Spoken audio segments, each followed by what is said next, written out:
Toronto won. Yeah, and Minnesota lost. You've got to let the Parise and Suter thing go. That lockout lasted months. I had to work for the KHL. They don't even play there anymore. Let's go. Give me what I want. Kick down the door. Drew, you are not doing this. Not nice. There's a giant head. You hear yourself. I made like 2,000 of these. I'd like to have fun. With you wherever you are, welcome to LFR. Victory puppies, Iggy! You know what? The Devils and the Wild were really mad after their games against the Leafs. And do you know why? They're perfectly justified. That's right. It's because they lost! Leafs win! 4-3. I almost said in overtime, but no, they won. That's how you know. Over the Minnesota Wild. This is one of the most mind-blowing stats I've ever seen. From Sportsnet Stats, William Nylander ties Borje Salming for the second most goals by a Swedish player in Maple Leafs history with 148. Nylander did it the first game after Salming's passing, and it ended up being the game-winning goal. Sports rule. We'll obviously get to that and more throughout this video. There are a few other things. Mitch Marner, 15 straight games with a point, and that quiet point streak is starting to get kind of loud. And an NHL record for the second straight game, Matt Murray, who is a goaltender, gets a hat trick. Last game it was a hat trick of disallowed goals. This game it was a hat trick of dislodged nets. All of them completely accidental. So let's talk about this afternoon affair in Minnesota, but first, want to bet? You can do it at Sports Interaction, Canada's sportsbook. You can bet before the game, live in play, or on one of their many prop bets, unless you forgot the game was at 2, then you missed it. Made for Canadians by Canadians, Sports Interaction makes it easy to deposit, play, and cash out. Visit sportsinteraction.com/SDPN. That's sportsinteraction.com/SDPN. Ontario only, 18 plus. Please play responsibly. This is a big game for a lot of reasons. No games on Thursday night, which means the Leafs and a lot of the league have back-to-backs, and the Leafs have a back-to-back with travel. Fun! You better win the first half because the second half is not going to be easier, put it that way. It's doable, you're allowed to win them. We saw that earlier this season, but it's hard. Yes, they beat Carolina, but you cannot say they outplayed Carolina. The morning of that game, Frederik Andersen thought his calendar was set to December and decided to play the role of Santa Claus with a couple gifts. And before the game, the Leafs' injury-depleted D-core got even more depleted! Jordy Ben has been a pretty good Leaf, and the main reason he got his opportunity playing with the team after recovering from an injury of his own is there were other injuries. He fills in, he's just fine, and gets injured himself. This is the D-core the Leafs trotted out for this game, with Riley, Muzzin, Brody, and Ben all out. Top pairing of a 39 Mark Giordano and Justin Hall. Rasmus Sandin with Timothy Liljegren, and a third pair of Victor Mete and Mac Hollowell. Yikesicles on unibicycles. Yikes. It was, oh no. I should have just said, oh gosh. And at the time I'm shooting this video, the game just ended. It's pretty fresh. I do know that Eric Källgren is playing tomorrow, but I don't know when Connor Timmins is going to make his Leafs debut. So I think those will be the D pairs for at least tomorrow as well against the Penguins. But you gotta do what you gotta do. Then also off the ice, there is Borje Salming's passing. Now, it's been over 24 hours. A number of you know about it. You've heard all the kind words about him. We got to speak about it on the podcast just yesterday. It's shocking. He was in such good shape. The ALS diagnosis really doesn't feel like it was that long ago. And the deterioration was so fast. And he was just here. I do take some solace in the fact that Borje Salming knew how much the fan base loved him at the end. Obviously he has his friends, obviously he has his family, but he got 2 nights worth of ovations from the Toronto Maple Leafs faithful in Toronto, and I think that's a wonderful thing. And in his honor, the Toronto Maple Leafs wore this Borje patch on their shoulder. Obviously the Toronto Maple Leaf from his era, it says Borje on it, and it has the Trey Kroner crown. First of all, this is absolutely fabulous. I want one of these badly. I think it looks incredible. The only thing, whenever teams come out with a patch like this, you have to make a decision. You can't just wear it one game because you were on the road. I think you have to wear it at home at least once. But after that, I feel like you either wear the thing for 1 week and then take it off, or you leave it for the entire rest of the season. I mean, look at this thing. Look at it. It's perfect. Borje Salming was perfect as a Leaf. I'd like them to keep it for the whole season. I don't know. What do you think? Still a lot of games left to be played. I don't know. Speaking of a lot of games left to be played, there's this one. Let's talk about it. Nick Robertson out of the lineup. That had some fans grumpy. Calle Järnkrok up with John Tavares and Mitch Marner. That also had some people pretty grumpy. Leafs have had a difficult time finding Järnkrok a position, and he's usually listed as a center / right wing. So seeing him on the left in the top 6 wasn't encouraging. But I keep talking about John Tavares and Mitch Marner and that 47-goal year for Tavares' first year here and how good that line was. Do you remember who the third piece of the puzzle was there? It was Zach Hyman, the right-hander playing on the left. And other than very occasionally William Nylander, the Leafs don't ever have a right-hander on the left in the top 6. I am obviously not saying Calle Järnkrok and Zach Hyman are the exact same because they are wingers who are right-handed. But I think there's obviously a compromise that has to be made here because Kerfoot very obviously isn't it, probably belongs in the bottom 6. Nick Robertson is just not in the lineup often enough and is maybe too early in his NHL career to be playing in such a prestigious spot. Could be later in the season. It's obviously just not right now. So for the Leafs to be a top 10 team, a top 5 team in the standings, and they're still trying to figure out their top 6, it's incredible. But sure, Järnkrok, go for it. Let's see how it goes. Early indications, pretty good. Mitch Marner has the puck in the Minnesota Wild zone. John Tavares is setting up a screen. Järnkrok is setting up an even bigger screen because he's closer to the net. The puck does end up deflecting off of Matt Dumba, and there was some talk on the broadcast about like, oh, don't half block it. You gotta either really get in front of it or just let it go. But I think I know why the shot beat Marc-Andre Fleury. Look! You find Marc-Andre Fleury in this photo. The only reason you can is because he's wearing pads that you can see from space. Otherwise, you'd never know he was there. That's Marner's goal. That's game number 15 with a point. Tavares and Järnkrok in front with the Daryl Boyce assist, which is just a screen where you don't touch the puck. And the Leafs take the 1-0 lead. Now, after Jordan Greenway took a high-sticking penalty on Rasmus Sandin before punching him in the face for having the audacity to get his face hit by your stick, Justin Hall took a high-sticking penalty of his own. Minnesota goes to the power play. And Matt Murray makes an excellent save on the power play. But Kirill Caprizov, who is one of the players in the National Hockey League I am most thankful is not in my division, buries it. I take full responsibility for this goal going in. I have Kirill Kaprizov in fantasy. I was gonna bench him. I really was. And I didn't. Listen, does that make me a bad fan? I would say yes, except I was right. He scored, so ha. So the Wild tied up at home. Their fans go wild, you see, and they got to ride that awesome feeling for 42 seconds. Zach Aston-Reese attacking the Minnesota Wild end, and he just gets bumped off the puck, muscled off by Kirill Kaprizov. He's such a good player. Is it in? Dude, Engvall just sort of gets in Kaprizov's way and causes a turnover. Aston-Reese gets a puck and fires. That, you can't convince me he meant to do that. He didn't think he was scoring with that shot. That's like when you throw into the goalie's chest so you can fly off for a line change. But if I'm not mistaken, this thing, I think, goes off the post and then somehow off Fleury's left ankle and in. He smashes his stick because that's one of the worst goals he's ever allowed. Legitimately one of the worst.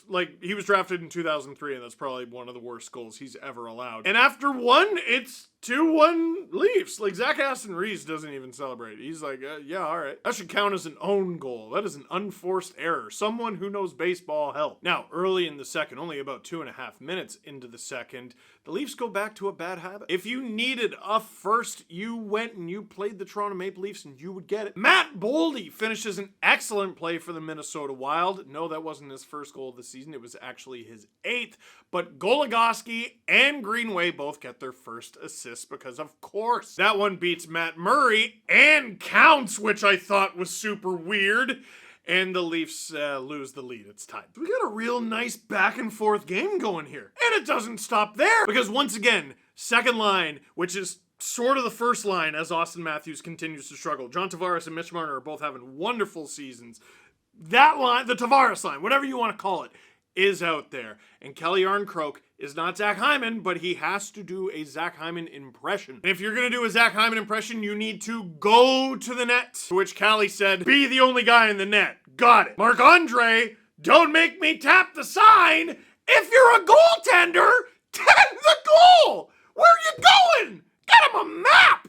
And the Leafs are up 3-2 now. When you watch enough hockey and scream about it for a living enough, and you spend enough time alone watching hockey, you start to ask yourself really dumb questions that don't need to be answered, and now I need one. Is this the first game of the Leafs season? This is game number 22 of the Leafs season, where all 5 of the first 5 goals of the game were lead changes. Leafs get it, Leafs lose it, Leafs get it, Leafs lose it, Leafs get it. All 5. Like a proper back and forth slugfest. It always feels like one team is coming from behind. Not in this one. And Matt Murray, once again, a spectacular save to end the second period. So we go into the third period. The Leafs have a lead. Now it's a back and forth all third period long. There's no goals, which serves the Leafs just fine over half a period in. No, Minnesota fans, I am not skipping over the goalpost thing. I am just saving. Because the Leafs top line that has sort of been demoted to the second line, but it's really the top line because it has the reigning Hart Trophy guy on it, even though the reigning Hart Trophy guy is struggling. Anyway, the Wild try to clear it, and they can't because Victor Mete, who's the Leafs' 7th, 8th, 9th, maybe even 10th defenseman, comes out and stops the zone exit. He gets it to Michael Bunting, who drops it for William Nylander, who, yes, is wide open, but look how far away this shot is from. That is a confident man. Look at this thing. Look at this. What a rocket from William Nylander. What a rocket, William Nylander. And it's a 4-2 Leaf lead. Dude, this is a shot. And it sucks because I don't know what the analytics are going to be, the goalie analytics are going to be for Marc-Andre Fleury, because, like, you know how they talk about the house? It's like it's shaped like a home plate in baseball, basically. That's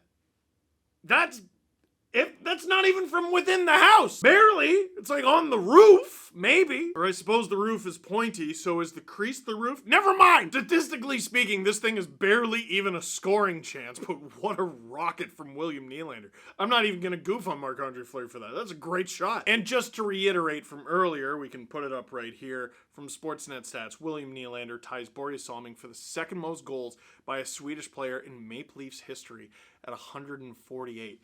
You know, that's so incredible, and for any of you wondering who number 1 is, which I did, and then got really mad at myself for not, yeah, Matt Sundin. I know, exactly. How aren't you going to get that?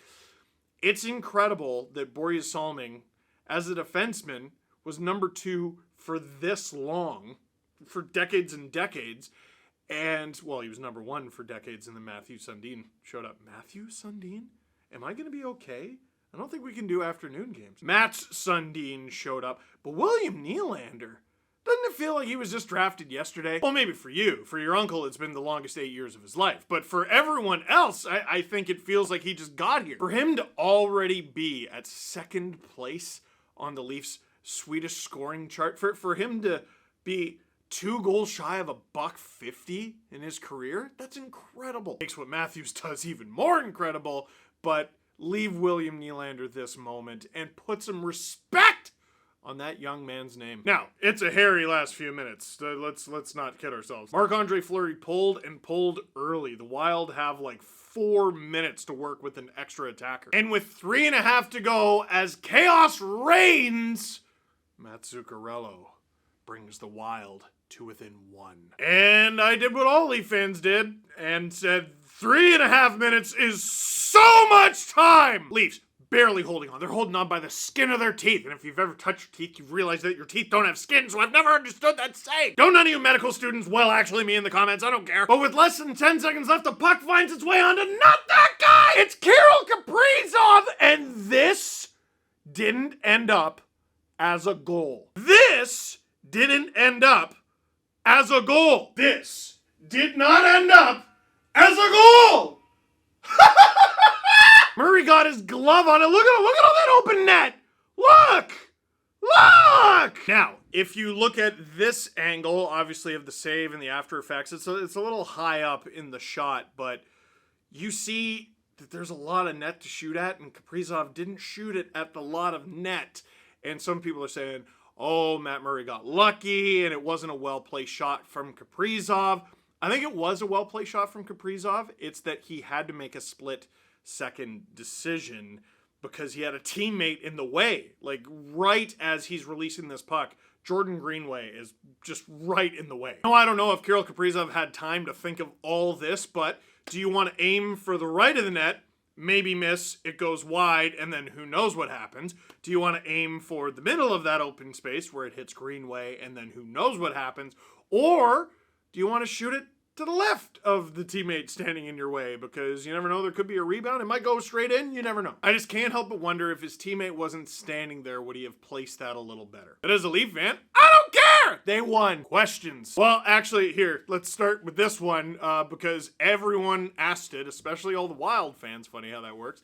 How long before Matt Murray gets called for delay of game for pushing the net off? Okay, so it's funny because you bring something up and then all of a sudden it starts happening all the time. Recently on the podcast, I talked about a game from 22 years ago where I remember Leafs goalie Glenn Healy pushing off the net in a game against the New York Islanders. And I believe the Islanders were awarded a penalty shot that Healy ended up stopping with about 30 seconds to go in the game. That is some drama. But if you knock your own net off on purpose, that should probably be a penalty. And last game, Devils fans were like, yeah, it should be, because they thought Marc-Andre Fleury did it on purpose. And then he does it 3 times. 3 in one game against Minnesota. Now, yes, it rounds off as 3. I thought the third one was legitimately an accident. You gotta remember that the goalposts have changed in recent memory, and the reason they've changed is to make them safer,